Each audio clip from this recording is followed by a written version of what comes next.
Bienvenidos a Casa de Oración Encuentro con Yeshua, un espacio para transmitir la Dabar de Yud-Hei Vav-Hei a su pueblo Israel.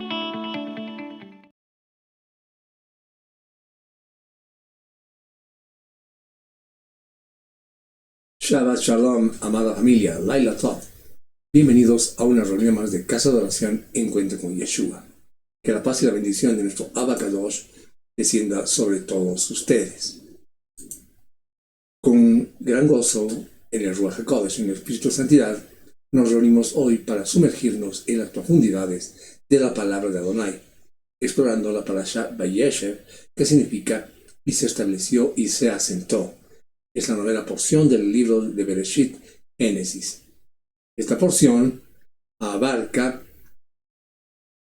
el Sefer Bereshit desde el capítulo 37, verso 1, hasta el capítulo 40, verso 23. Es un tapiz rico en drama humano, intriga familiar, sufrimiento injusto y sobre todo la mano soberana de Elohim tejiendo su plan redentor. Un plan que encuentra su máxima expresión en nuestro Mashiach, Yeshua.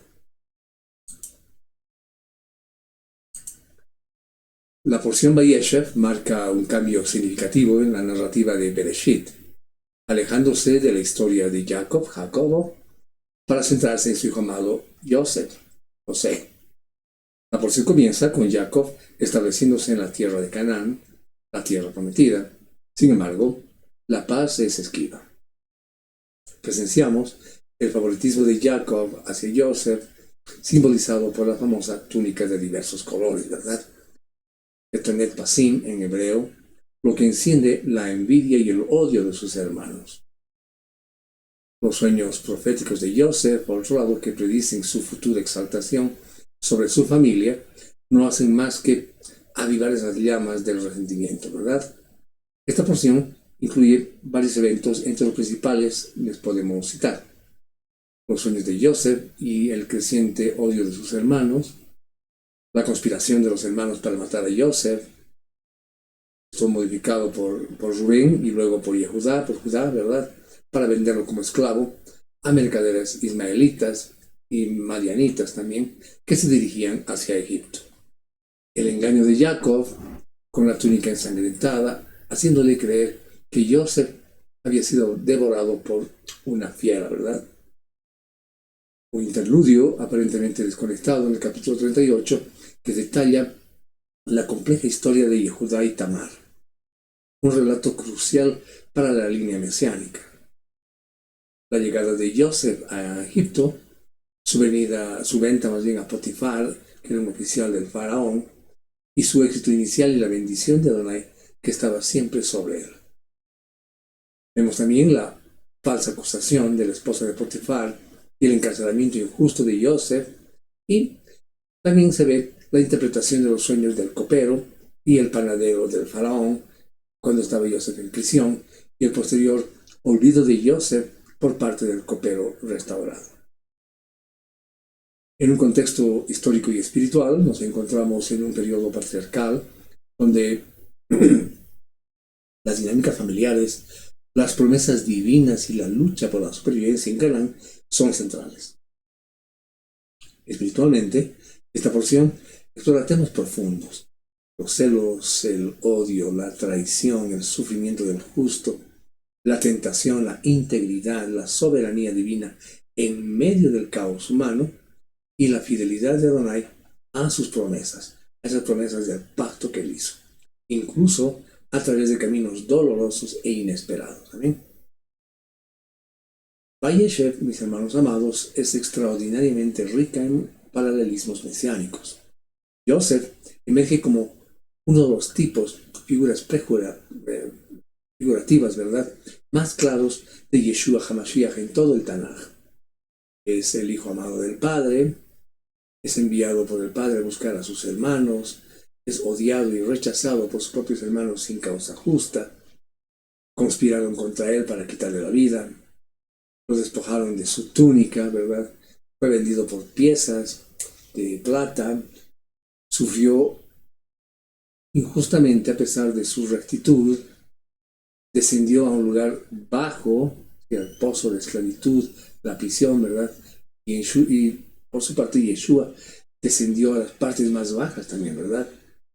Resistió la tentación. Joseph, asociado con dos malhechores en su sufrimiento, uno de los cuales es restaurado y el otro perece y muere, ¿verdad? Esta porción nos prepara, mis amados hermanos, para entender que el camino del elegido de Adonai a menudo pasa por el sufrimiento y el rechazo antes de la exaltación y la salvación que trae a otros. Joseph prefigura ese camino, el camino de nuestro Mashiach Yeshua, el siervo sufriente, que se convertiría en el Salvador del mundo. Amén. Amados hermanos, en esta serie semanal llamada Or HaParashá, la luz de la Parashá, como hacemos todos los fines de semana, todos los Shabbats, exploraremos los eventos clave, los versículos más significativos y su aplicación para nosotros los creyentes en Yeshua HaMashiach. Amén. Un momento para pedirles que nos acompañen, que se queden con nosotros, tengan a mano su cuaderno de apuntes y sus escrituras, y juntos comencemos la lectura y reflexión sobre estos hermosos versículos de esta porción número 9 llamada Vayeshev. Amén. Bien, vámonos entonces directamente a la Torah y vamos a leer el versículo 37:3. Bien, ven ustedes en su pantalla, Vayeshev 9.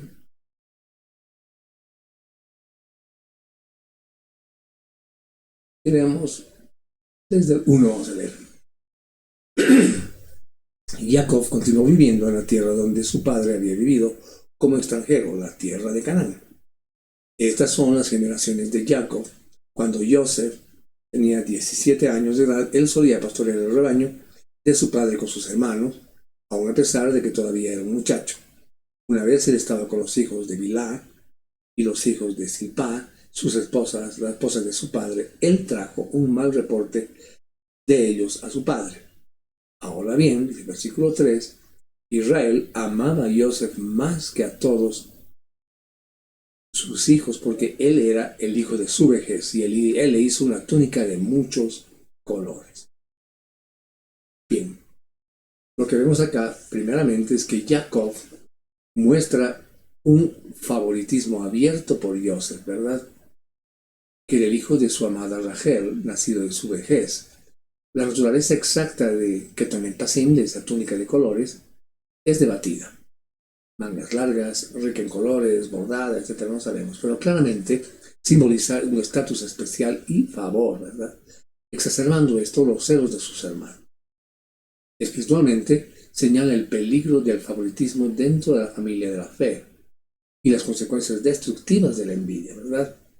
Esta túnica especial prefigura la singularidad de Yeshua como el hijo unigénito y amado del Padre. Adonai declara sobre Yeshua que este es mi hijo amado en quien yo tengo complacencia, ¿verdad? Pueden verlo en Mateo 3:17, en Marcos 1:11 y también en Lucas 3:22. Entonces, así como la túnica distinguía a Joseph, la identidad divina y el favor del Padre distinguían a Yeshua. La túnica, que luego sería manchada de sangre, como está escrito en Bereshit 37:31, también puede evocar la humanidad de Yeshua, su vestidura terrenal que fue herida y ensangrentada por nosotros. Amén. Revela la profundidad del amor paternal, aunque acá en este contexto se manifiesta imperfectamente.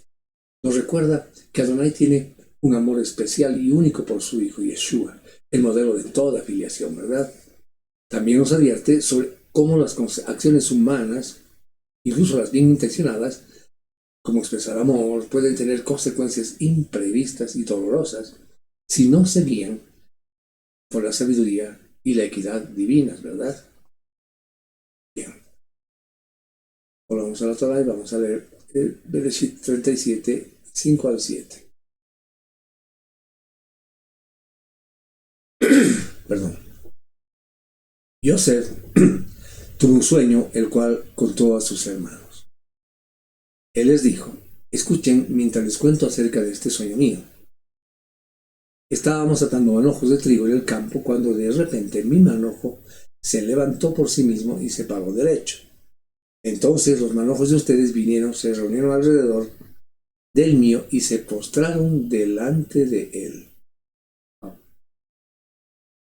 Bien, a ver, mis hermanos, es el primero de los dos sueños de Joseph que relata a sus hermanos. Predice claramente, ¿verdad?, su futura autoridad sobre ellos. En una sociedad agraria, los manojos de grano eran vitales. El sueño no solo sugiere liderazgo, sino dependencia de él para el sustento. Espiritualmente, son revelaciones divinas del plan futuro de Adonai, aunque comunicadas a través de un joven quizás imprudente o ingenuo, en verdad, en su forma de compartirlas. Los sueños de Joseph apuntan a la futura exaltación y reinado de Yeshua. Aunque fue rechazado, Yeshua fue exaltado por Adonai a la posición máxima de autoridad, ¿verdad? Rab Shaul, el apóstol Pablo, nos dice en Filipenses 2, del 9 al 11, vamos a buscar eso. Filipenses 2,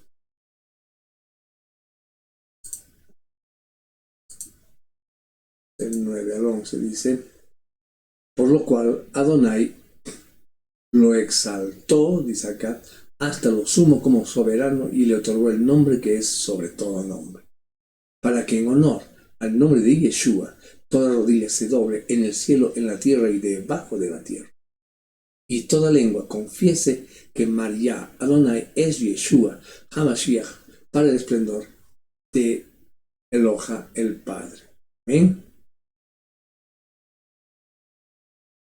Hermanos, los manojos que se inclinan prefiguran a todas las naciones y pueblos que eventualmente reconocerán su reinado, su señorío también. Muestran la soberanía de Adonai y su capacidad para revelar el futuro, aunque los sueños causaron conflicto inmediato, ¿verdad? Eran parte del plan divino para preservar a la familia de Jacob y a través de ellos, ¿verdad?, al pueblo del pacto. Esto nos enseña que los planes de Adonai a menudo van en contra de las expectativas humanas, ¿verdad? Y pueden requerir un camino de sufrimiento antes de cumplirse. Adonai urge y designa líderes y su elección va a prevalecer. Amén. Vámonos a Bereshit.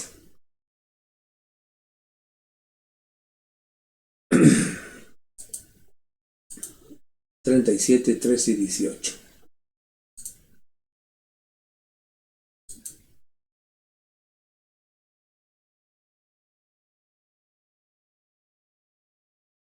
Entonces dice: Israel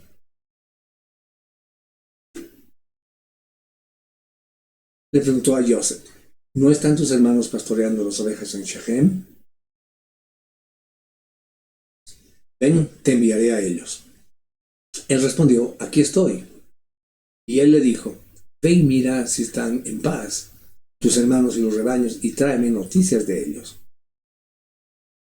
Así que él lo envió desde el valle de Hebrón, y cuando él llegó a Shechem, el hombro, donde un hombre lo encontró andando errante por el campo, el hombre le preguntó: ¿qué estás buscando? Estoy buscando a mis hermanos, él respondió. Dime por favor dónde están pastoreando las ovejas. El hombre dijo: ellos se han ido de aquí porque les oí decir: vamos a ir a Dotán. Joseph fue tras sus hermanos y los encontró en Dotán.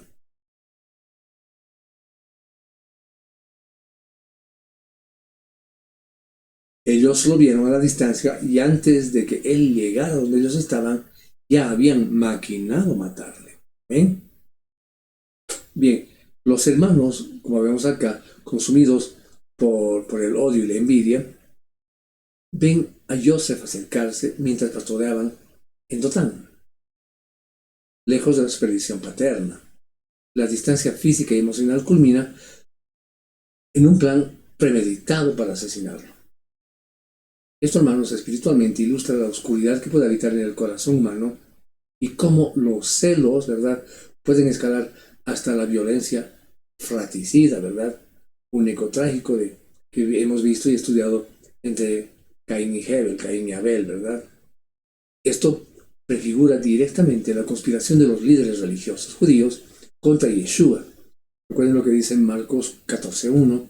Dice que los principales sacerdotes y los escribas nos decía ese versículo, buscaban prenderle por engaño y además matarlo, ¿verdad?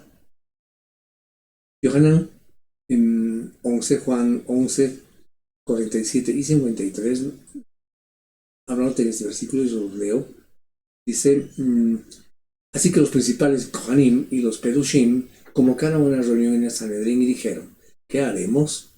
Porque este hombre está haciendo grandes milagros. Y desde ese día, dice el versículo 53, planearon matarlo. Amén. Hermanos, el rechazo y la intención asesina contra el enviado del Padre son paralelos claros, ¿verdad? Nos confronta con la terrible realidad del pecado y su poder destructivo.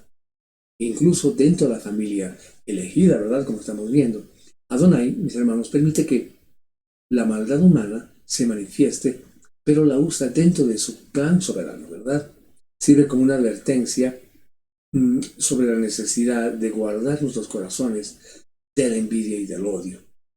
Ahí les recomiendo leer Proverbios 4:23. Amén. Bien, volvamos a la Torah. Bereshit 37:22.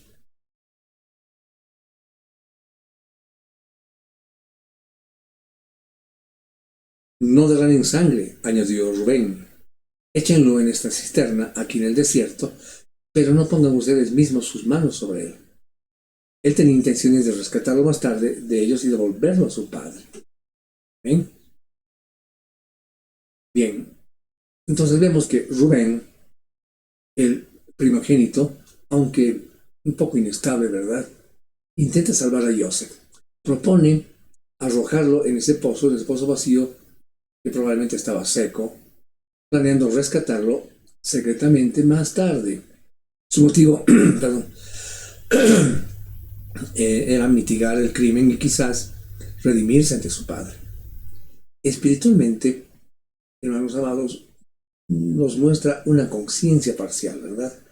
Un intento de compromiso que, aunque bien intencionado, resulta insuficiente para detener completamente el mal.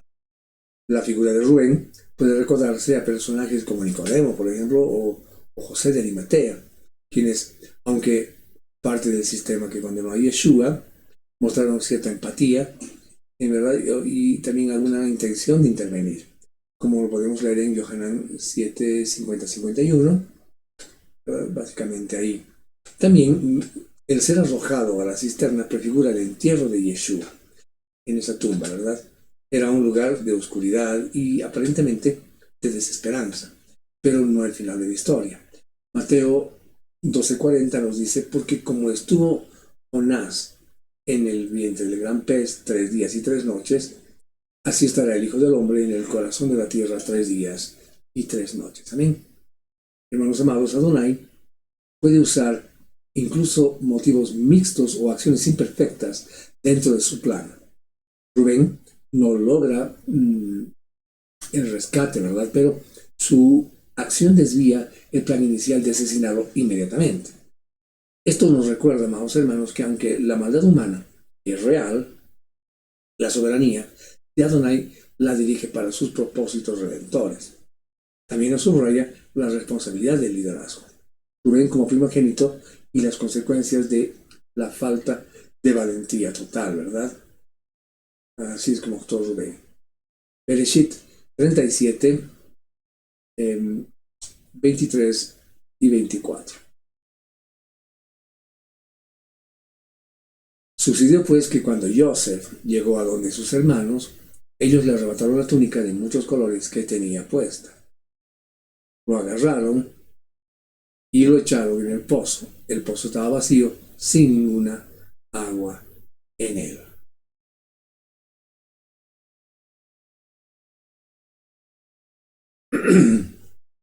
Bien, vemos entonces la humillación de Joseph es completa, ¿verdad?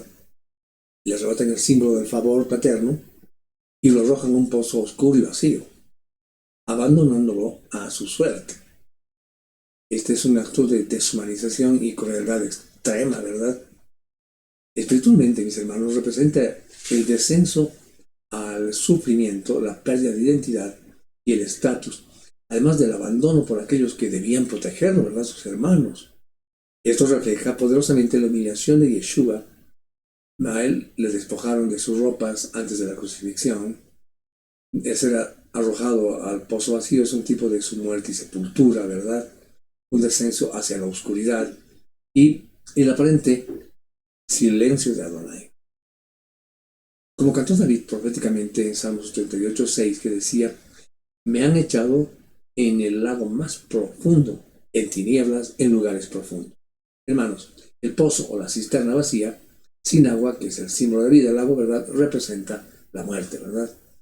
Entonces, Adonai permite que sus siervos sufran una profunda humillación y también despojo.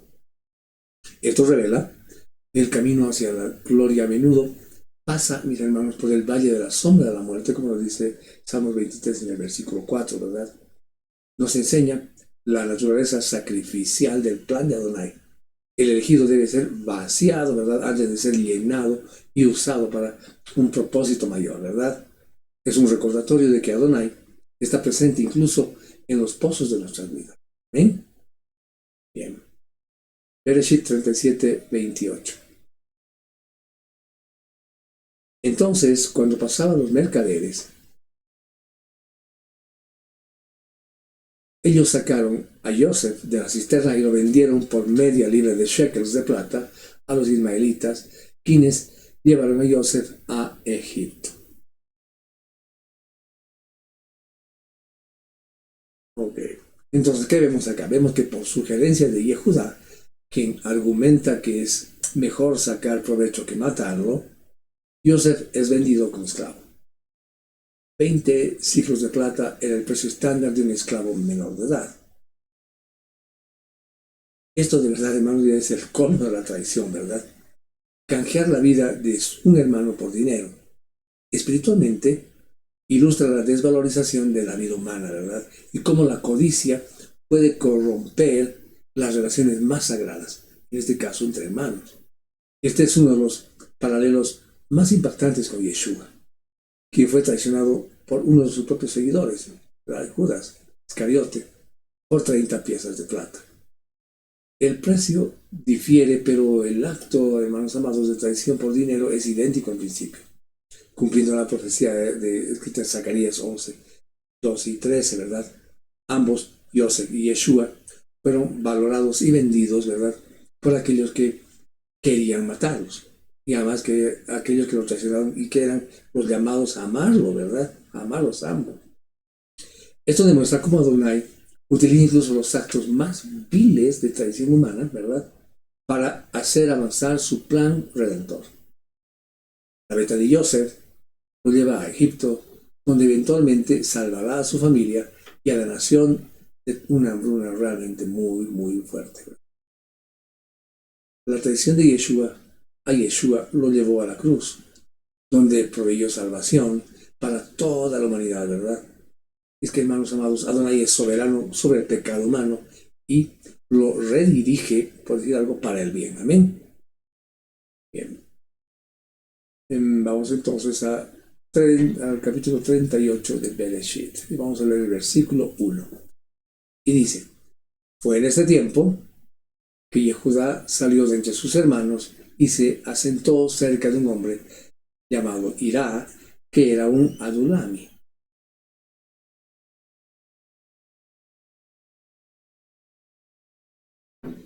Este capítulo, hermanos amados, interrumpe la historia de Joseph para centrarse en Yehudá.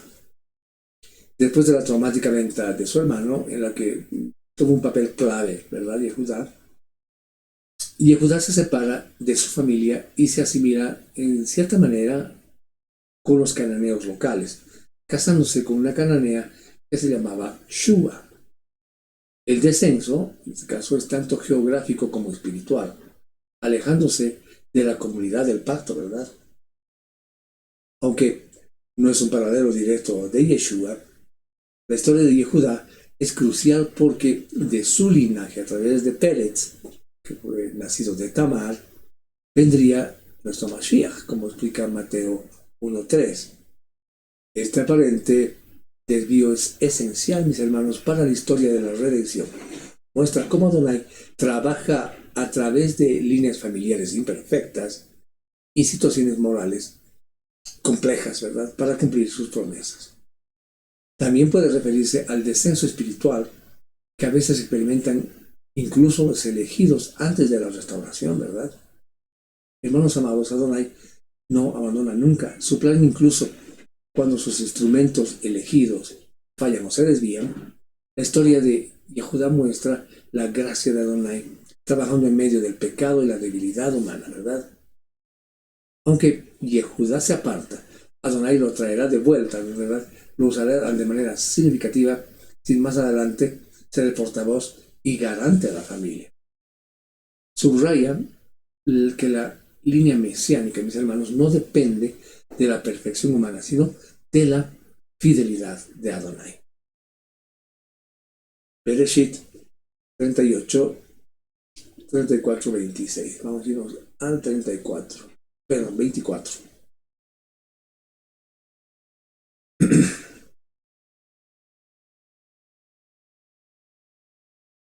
Bien, entonces, nos dice, hasta el 26 vamos a leer. Después de 3 meses le fue dicho a Yehudá: Tamar, tu nuera, ha estado actuando como una ramera. Además, ella está preñada como resultado de su prostitución. Yehudá dijo: sácala y que sea quemada viva. Cuando ella fue sacada, envió este mensaje a su suegro: estoy preñada por el hombre a quien pertenecen estas cosas. Determina, te imploro, de quién son el sello, el cordón y el cetro. Entonces Yehudá reconoció, ¿verdad?, que le pertenecían a él. Y él le dijo: Tamar es justificada en vez de ser yo, porque yo no la dejaré ser esposa de mi hijo, Shelah. Y él nunca más volvió a dormir con ella. Entonces vemos que después de que Tamar, disfrazada, concibe de Yehudá, su suegro, para asegurar, ¿verdad?, la descendencia, que él le negó injustamente, violando la ley del levirato que estaba implícita, él la condena a muerte. Pero cuando ella presenta pruebas de su paternidad, ¿verdad?, Yehudá experimenta un momento de profunda autoconciencia y de arrepentimiento. Un arrepentimiento público, además, ¿verdad? Reconoce su propia falta y la justicia revela de Tamar, ¿verdad?, en su desesperada acción por preservar la línea familiar, ¿verdad? La confesión de Yehudá, si Tamar es justificada en vez de ser yo, es un modelo, mis hermanos, de teshuvah, de arrepentimiento. Este acto de humildad y el reconocimiento del pecado es fundamental en el mensaje del Brit Hadashah. Además de la inclusión de Tamar, una mujer cananea con una historia complicada, en la genealogía de Yeshua, está escrita en Mateo 1:3, destaca la gracia soberana de Adonai, que elige instrumentos inesperados y redime, mis hermanos, situaciones rotas para cumplir su propósito mesiánico. Muestra que la justicia de Adonai puede manifestarse de maneras sorprendentes. Revela la importancia del arrepentimiento genuino y la confesión del pecado.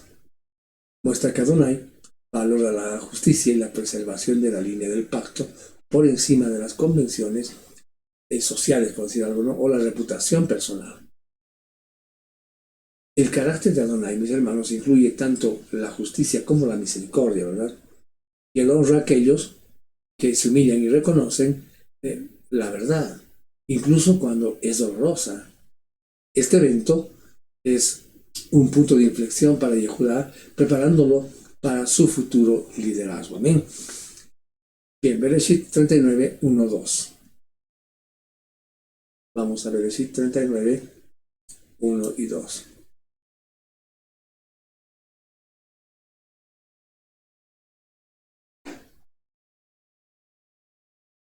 ¿Qué nos dice? Yosef fue llevado a Egipto y Potifar, un oficial de Faraón y capitán de la guardia, un egipcio, lo compró de los ismaelitas que lo habían llevado allá. Adonai estaba con Yosef y él se enriqueció mientras estuvo en la casa de su amo, el egipcio.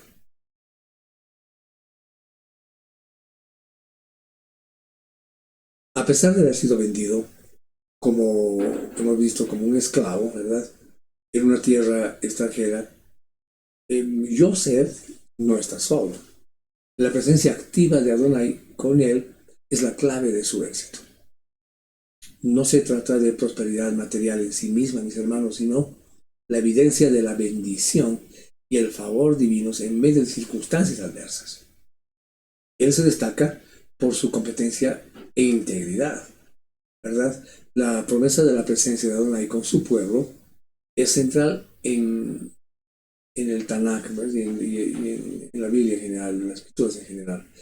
Yeshua mismo fue llamado Emmanuel en el Tanakh, ¿verdad? Que sabemos que quiere decir Elohim con nosotros. Entonces, antes de ascender, prometió a sus discípulos en Mateo 28:20, les dijo que aquí yo estoy con todos ustedes todos los días hasta el fin del mundo, ¿verdad? La experiencia de Joseph demuestra, hermanos amados, que la presencia de Adonai no garantiza una vida libre de dificultades, pero sí nos asegura su ayuda, favor y propósito redentor a través de ellas, ¿verdad? Y es que, hermanos, el carácter de Adonai se revela como fiel y presente con los suyos, incluso en el exilio y la esclavitud. Su bendición no está limitada por circunstancias geográficas o, digamos, sociales. Su presencia, esta presencia divina, es la fuente de la verdadera prosperidad. Es decir, éxito en cumplir el propósito de Adonai, ese éxito de cumplir lo que Adonai tiene para nosotros, ¿verdad? Nos enseña que nuestra conexión con Adonai es nuestro mayor activo, independientemente de nuestra situación externa. Amén. Bien. 39:5.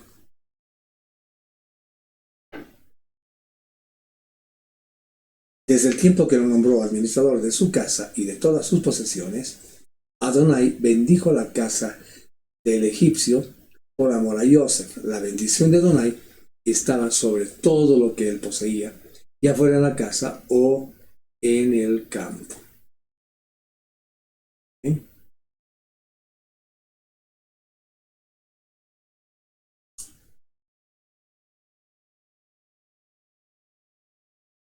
La fidelidad e integridad de Joseph, arraigadas en su relación firme, fuerte con Adonai, no solo lo beneficia a él, sino también trae bendición a su amo pagano, Potifar, ¿verdad?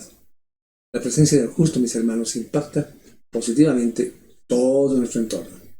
Potifar reconoce que la fuente de la prosperidad de Joseph, y ahora también la suya, ¿verdad?, es divina.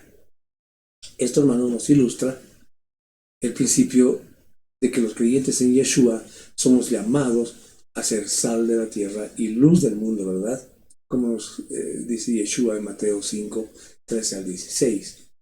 Nuestra presencia y conducta piadosa deben tener un impacto positivo y de bendición en nuestro entorno, incluso en contextos seculares o entre no creyentes. Y es que somos agentes de la bendición de Adonai en el mundo. Como dice Kefa, Pedro, el apóstol Pedro, debemos vivir de tal manera que los gentiles, dice primera de Kefa 2:12, que los gentiles glorifiquen a Adonai en el día de la visitación al considerar todas sus buenas obras. Amén. Hermanos amados, Adonai desea bendecir al mundo a través de su pueblo elegido. La fidelidad de un individuo puede tener un impacto expansivo, ¿verdad? Y revela la naturaleza generosa de Adonai, cuya bendición se derrama incluso sobre aquellos que no le conocen directamente. A través de la presencia de sus siervos fieles, este es un llamado a la integridad y la excelencia en todo lo que hacemos, ¿verdad? Sabiendo que todo lo que hacemos, en todo lo que hacemos, en cómo actuamos, en cómo nos manifestamos, estamos representando a nuestro abacados. Amén. Bien. 37:7-9. 39:7-9. Al tiempo, el día llegó Cuando la esposa de su amo le dio una buena mirada a Joseph y dijo, duerme conmigo. Pero él rehusó diciendo a la esposa de su amo, mira, porque mi amo me tiene, él no sabe lo que pasa en su casa. Él ha puesto todas sus posesiones a mi cargo. El 9 nos dice, en esta casa yo soy igual que él. Él no ha reservado nada de mí excepto a ti, porque tú eres su esposa. ¿Cómo entonces pudiera yo hacer cosa tan perversa y pecar contra Elohim?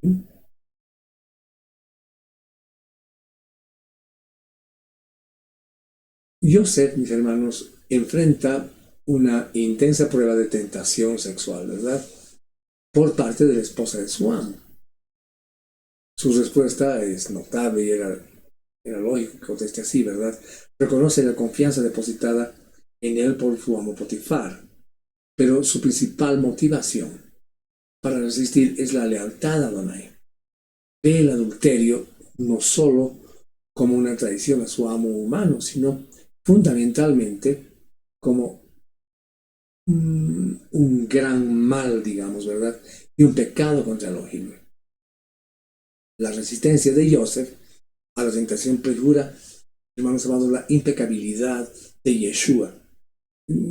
Hebreos 4:15 nos dice que él fue tentado en todo según nuestra semejanza, pero no pecó, sin pecado. Hermanos, la motivación de Joseph, cuando dice que pecaría contra Elohim, refleja el corazón de la obediencia en el nuevo pacto, ¿verdad? Hacer la voluntad de Adonai por amor y reverencia a él. Yeshua enseñó que el adulterio comienza en el corazón. Perdón, como dice Mateo 5:28. Y la victoria de Joseph fue una victoria de lealtad interna a Adonai, ¿verdad? Este versículo revela la profunda conciencia de Adonai que tenía Joseph y su comprensión de la santidad moral. El pecado, mis hermanos, es en última instancia una ofensa contra Adonai. Nos enseña la importancia de la integridad, ¿verdad?, la pureza sexual y el temor reverente a Adonai como fundamento para resistir la tentación. La fidelidad en lo oculto es crucial para ese carácter piadoso. Amén. Bereshit 20:21. 39 del 20 al 21. Muy bien. El amo de Joseph lo agarró y lo echó en prisión en el lugar donde tenía los prisioneros del rey, y allí estaba en prisión. Adonai estaba con Joseph, mostrándole amabilidad y dándole el favor a la vista del jefe de la prisión. Bien. A pesar de su rectitud, Joseph es falsamente acusado, ¿verdad? Y además encarcelado. Parece que su fidelidad a Adonai le ha costado todo. Sin embargo, incluso en la oscuridad de la prisión, la frase clave se repite: Adonai estaba con Joseph, ¿verdad?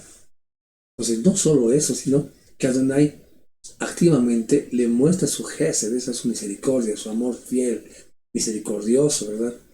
Y le concede su gracia, su favor ante las autoridades carcelarias, ¿verdad? Esta, mis hermanos, es una imagen poderosa del sufrimiento injusto del justo, que culmina en Yeshua en el relato de Isaías 53 del 7 al 9, que es donde se describe su sufrimiento silencioso e injusto, ¿verdad? Sin embargo, así como Adonai estuvo con Joseph en la prisión, el Padre no abandonó a Yeshua, ni siquiera en la muerte. La Gesed y el Gen que recibe Joseph son un eco de la gracia que encontramos en Yeshua, quien más bien nos da favor ante Adonai, a pesar de nuestra indignidad, ¿verdad?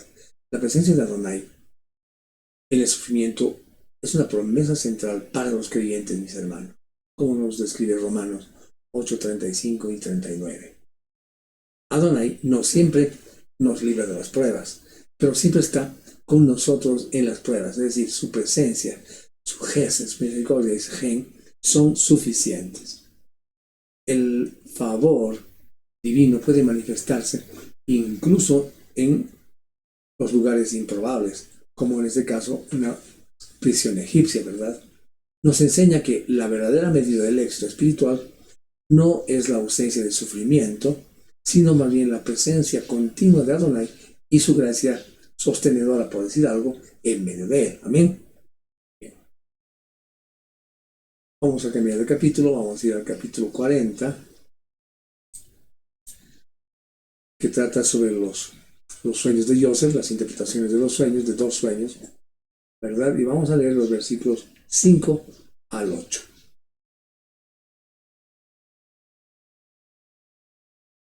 Una noche, el copero y el panadero del rey de Egipto, allí en prisión, ambos tuvieron sueños, cada sueño con su propio significado. Joseph vino a ellos en la mañana y vio que ellos lucían tristes. Él preguntó a los eunucos de Faraón, con él allí en la prisión de la casa de su amo, ¿por qué lucen tan tristes hoy? Ellos dijeron, cada uno de nosotros tuvimos un sueño y no hay nadie que lo interprete. Joseph les dijo a ellos, ¿no pertenecen las interpretaciones a Elohim? Cuéntemelos, por favor. Joseph ahora en prisión con 2 exfuncionarios de alto rango del faraón, el jefe de los coperos y el jefe de los panaderos, ¿verdad? En este caso, percibe su angustia por sueños perturbadores. Su respuesta inmediata es atribuir la capacidad de interpretar sueños únicamente a Adonai. Dice Elohim, Adonai, ¿verdad? No se atribuye el poder a sí mismo, sino que se posiciona también él como un conducto de la sabiduría divina. La actitud de Joseph, hermanos, refleja la de Yeshua, ¿verdad? Y la de los apóstoles, quienes consistentemente daban la gloria a Adonai, ¿verdad? Con sus palabras y obras, que es lo que debemos hacer también nosotros. Es un símbolo de humildad y dependencia de Adonai. Además, la interpretación de los sueños que predecían el destino, es decir, en este caso, la restauración para uno y muerte para el otro, ¿verdad? Pueden verse como el tipo de la proclamación del Evangelio, que trae vida a los que creen y juicio a los que los rechazan, ¿verdad? Y es que toda sabiduría, mis hermanos amados, y revelación verdaderas provienen de Elohim. Debemos ser muy, muy cuidadosos en no atribuirnos dones o entendimientos que no son, ¿verdad? En última instancia, son de Él. La humildad, mis hermanos, es esencial para ser un útil instrumento, ¿verdad?, de las manos de Adonai. Esto nos recuerda que incluso en las circunstancias más sombrías, es decir, por ejemplo, la prisión, Adonai sigue comunicándose y obrando en su plan. Amén. Bien, continuemos entonces. Bereshit 40, 20 y 23. Vamos a irnos hasta abajo.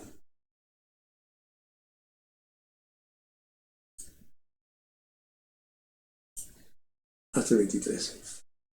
Entonces dice, al tercer día, que era el cumpleaños de Faraón, él dio una fiesta para todos sus oficiales, y él alzó la cabeza del jefe de los coperos y la cabeza del jefe de los panaderos de entre sus sirvientes. Él restauró al jefe de los coperos de regreso a su posición, así que él dio de nuevo su copa a Faraón. Pero él ahorcó al jefe de los panaderos, como Joseph había interpretado a ellos. Sin embargo, el jefe de los coperos no se acordó de Joseph, sino que más bien lo olvidó. Triste, ¿verdad, hermanos? Triste. Bien. Entonces, ¿qué vemos acá? Que a pesar de la interpretación precisa de Joseph y su súplica de ser recordado, el copero, una vez restaurado a su posición inicial de influencia, olvida a Joseph en la prisión. Humanamente, mis hermanos, esta es una gran decepción y una injusticia adicional, ¿verdad? Pero Joseph permanece encarcelado por 2 años más. Espiritualmente, representa la falibilidad, digamos, de la ayuda humana. Y la necesidad de confiar en última instancia en Adonai y no en los hombres, ¿verdad? Este olvido puede contrastarse con la fidelidad de Yeshua. quien prometió a sus seguidores, no te desampararé ni te dejaré, ¿verdad? Como está escrito en Hebreos 13:5. Mientras, perdón, que los humanos pueden olvidar y fallar, Adonai siempre es fiel.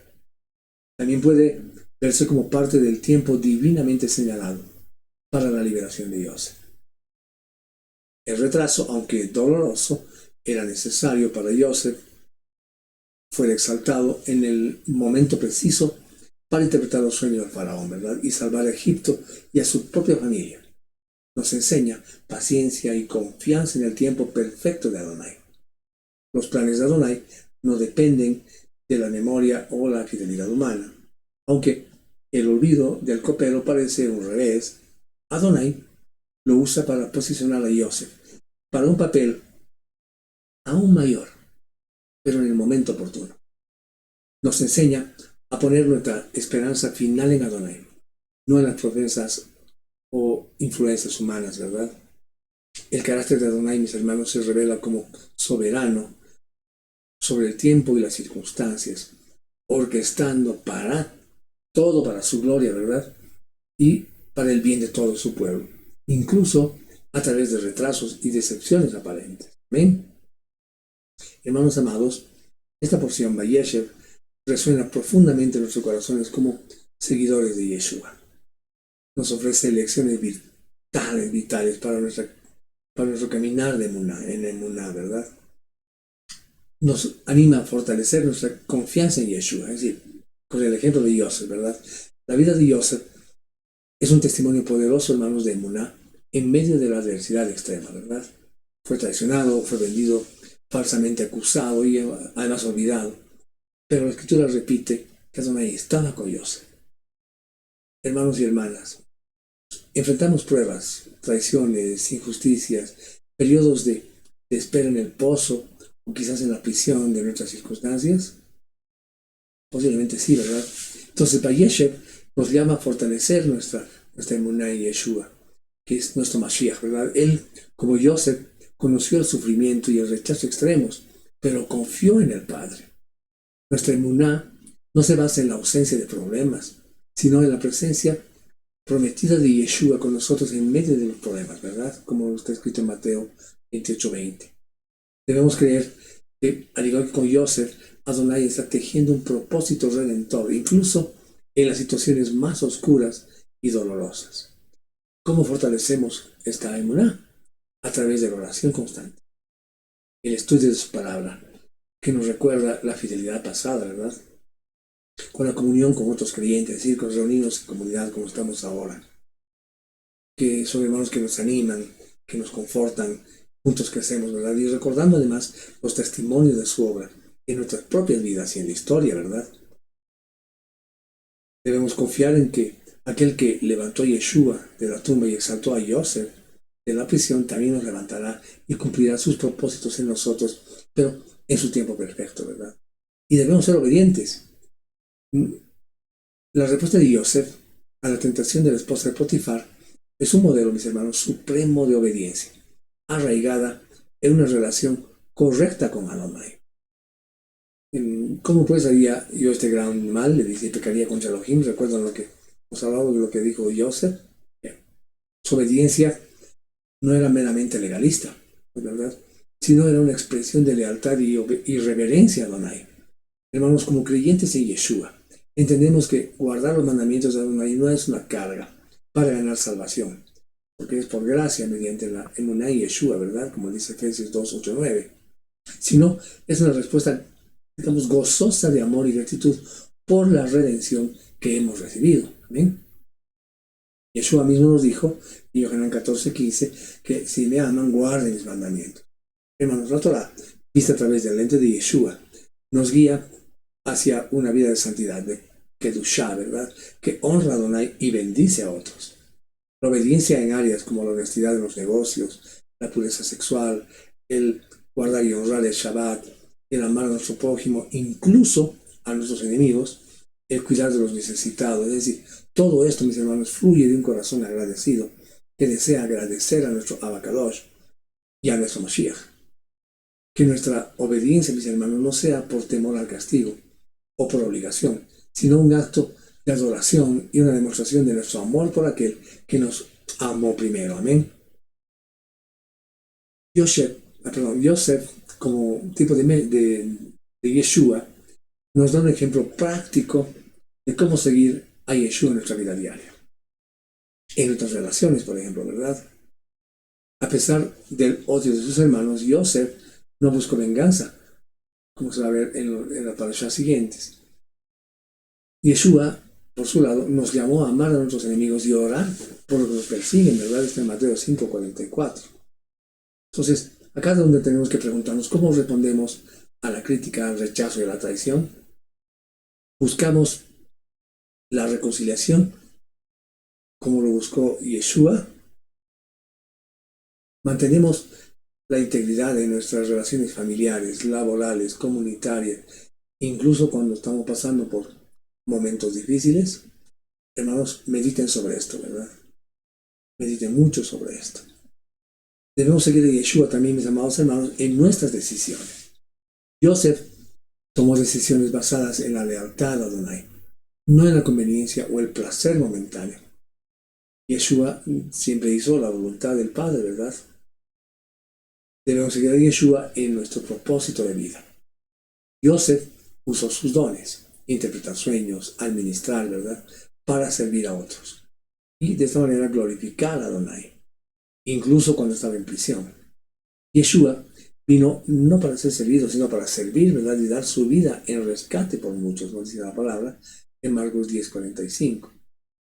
Entonces, estamos usando los dones y talentos que Adonai nos ha dado para edificar su reino y servir a los demás.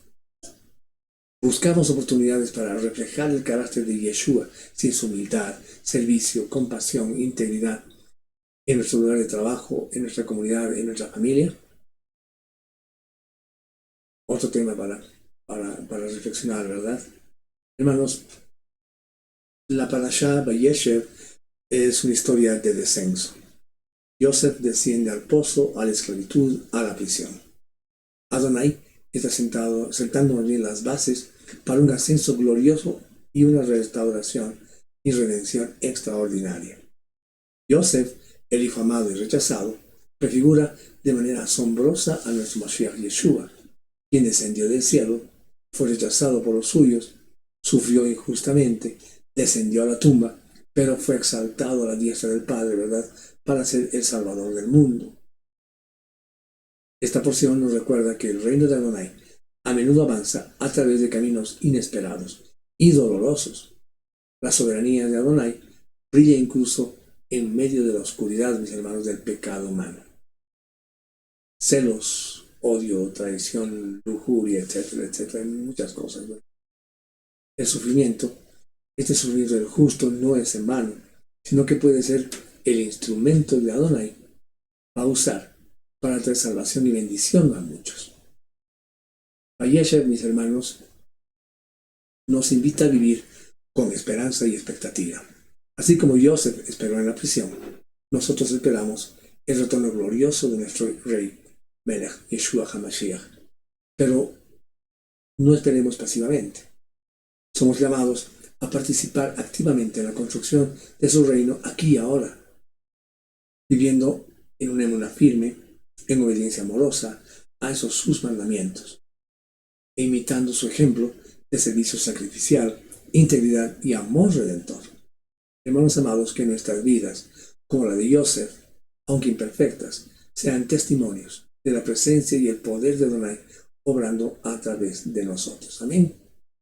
Amados hermanos, será con nosotros hasta el siguiente Shabbat, si Él así lo permite, para continuar escudriñando la maravillosa Torah de nuestro Abba Kadosh. Con nosotros será hasta la siguiente semana. Shavuot Tov. Shavuot Tov.